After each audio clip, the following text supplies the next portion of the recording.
बीड जिल्ह्यातल्या अंबेजोगाई तालुक्यातलं पाटोदा गाव गेल्या 3 ते 4 वर्षापासून दुष्काळाशी सामना करतंय। गावातल्या पिण्याच्या आणि शेतीच्या पाण्याचा प्रश्न कायमचा सोडवण्यासाठी ग्रामस्थांनी नववर्षाच्या सुरुवातीलाच अर्थात 1 जानेवारी 2016 ला होळणा नदीचं पुनरुज्जीवन करण्याचं ठरवलं। या कामासाठी गावानं लोकसहभागातून 25 लाख रुपयांची लोकवर्गणीही जमा केली। ग्रामस्थांची एकी पाहून मानवलोकन संस्थेनं 75 लाख रुपयांची त्यांना मदतही केली। 31 मे पर्यंत आता काम पूर्ण झाल्यावर आणि चांगला पाऊस झाला तर या कामामुळे तब्बल 1400 हेक्टर क्षेत्राला फायदा होणार आहे। तसंच गावाच्या पिण्याच्या पाण्याचा प्रश्नही कायमचा सुटणार आहे। आज आपण पाटोदा गावाची जलगाथा पाहण्यासाठी बीड जिल्ह्याला जाऊया। अंबाजोगाई तालुक्यातील पाटोदा गाव 4000 लोकवस्तींचं। या गावाशेजारूनच होळणा नदी वाहते। मात्र गेल्या 4 वर्षांपासून दुष्काळाची परिस्थिती असल्यानं नदी कोरडी पडलीये, तसंच गाळानं भरलीये। त्यातच भूजलाची पातळी खालावल्यानं बोरवेल आणि विहिरीच्या पाणी पातळीत घट झालीये। त्यामुळे गावातील पिण्याच्या पाण्याचा प्रश्न गंभीर झालाय। या प्रश्नावर शाश्वत उत्तर शोधण्यासाठी गावातील तरुण नववर्षाच्या सुरुवातीलाच म्हणजेच 1 जानेवारीला एकत्र आले। तरुणांनी बैठक घेतली। या बैठकीत मानवलोक संस्थेचे अधिकारीही उपस्थित होते।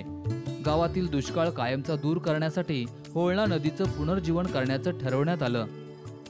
लोकवाटा तयार करून आमच्या गावामध्ये अशी एक संकल्पना तयार झाली की मन, मेंदू आणि मनगट ह्या सगळ्या गोष्टी आपल्या स्वच्छ झाल्या पाहिजेत आणि आपण मनापासून काम केलं सगळ्यांनी एकत्र येऊन तर आपल्या गावाचा विकास होणार आहे।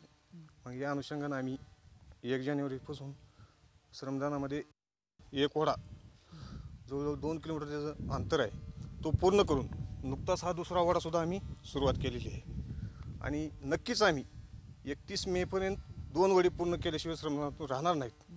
आणि गावामध्ये जेवढे जलस्रोत आहेत पाण्याचे तेवढे जलस्रोत आम्ही त्याचं पुनर्जीवन केल्याशिवाय राहणार नाहीत अशी गावकऱ्यांची आणि तरुण मुलांची संकल्पना आहे। होळणा नदीची लांबी एकूण 27 किलोमीटर आहे। पाटोदा शिवारात नदीचं पात्र 5 किलोमीटर पर्यंत आहे। नदीची जैवविविधता कायम ठेवत नदीच्या पात्राचं खोलीकरण रुंदीकरण करण्यात येत आहे। 5 किलोमीटर अंतरापर्यंत नदीचं 500 फूट रुंदीकरण 7 फूट खोलीकरण लोकसहभागातून करण्यात येत आहे। या कामासाठी एकूण 1 कोटी रुपयांचा खर्च येणार आहे। ग्रामस्थ 25 लाख रुपयांचा निधी जमा करतायत। एकतर मानवलोकनी जे काय काम चालू केलं होतं ह्या थोडक्यात मी एक पार्श्वभूमी सांगतो। ही 28 किलोमीटरची नदी आहे आणि ह्या नदीचं पुनरुज्जीवन करताना 2-3 गोष्टी आम्ही ठरवल्या होत्या की एक तर लोकसहभाग हा फार महत्त्वाचा आहे।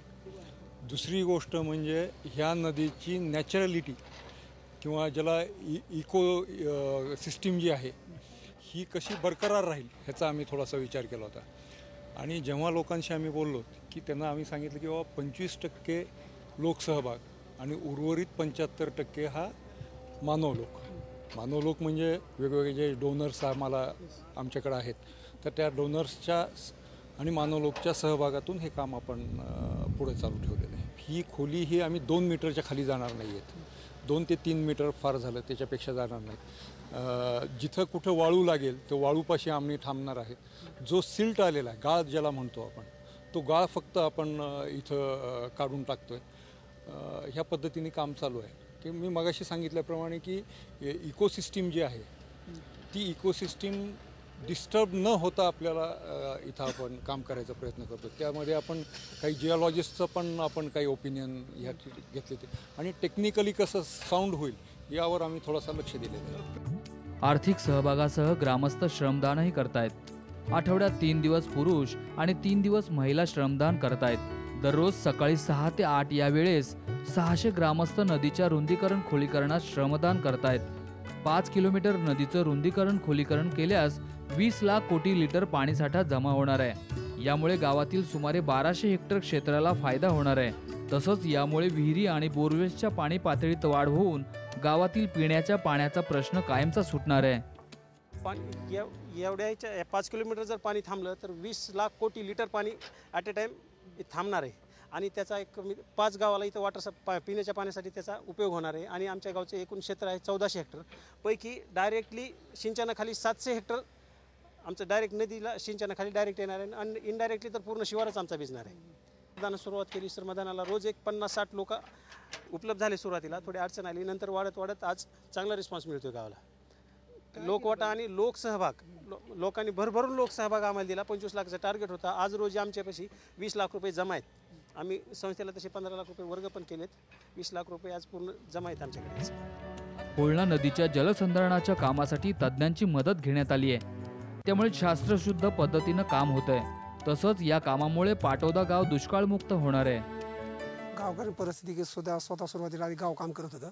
एकत्र होऊन त्यांचे ते काम करायला लोकवाटा त्यांचे गोळा करायला. ते काम करत असताना त्यांना लोकांचा सहभाग जास्त वाटला. म्हणूनसाठी सहभाग जास्त वाटल्यावर त्यांना वाटलं की आपण जास्त मोठं काम करू शकतो.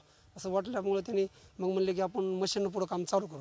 मशीन काम चालू करू म्हणलं. म्हणून मित्रांनी मला 2 मित्रांनी फोन केला की आम्ही आमचं गावात असं काम चालू केलेलं आहे, पण आमचा मोठा सहभाग लोकांचा जास्त आहे, त्यामुळे मशीन आम्हाला काम करायचं आहे, तुम्ही करू शकता का.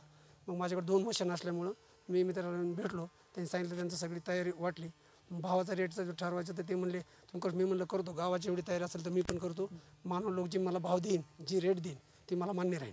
का तर माझ्या गावाच्या जवळचं काम आहे आणि मला पण माझं पण थोडं श्रम लागावं ही इच्छेनं काम. आज प्रत्येक कामासाठी सरकारनं मदत करावी अशी प्रथा पडली आहे. मात्र पाटोदा गावातील ग्रामस्थांनी सरकारी मदतीची वाट न पाहता लोकसहभागातून नदीचं पुनर्जीवन करण्याचं काम हाती घेतलंय. 31 मे पर्यंत हे काम पूर्ण होणार आहे. आज राज्यातील अनेक गावांना दुष्काळानं ग्रासलंय. त्यामुळे या गावातील ग्रामस्थांनी पुढाकार घेऊन जलसंधारणाची कामं केल्यास गावातील दुष्काळ कायमचा हद्दपार होईल. विकास माने, साम टीव्ही, बीड.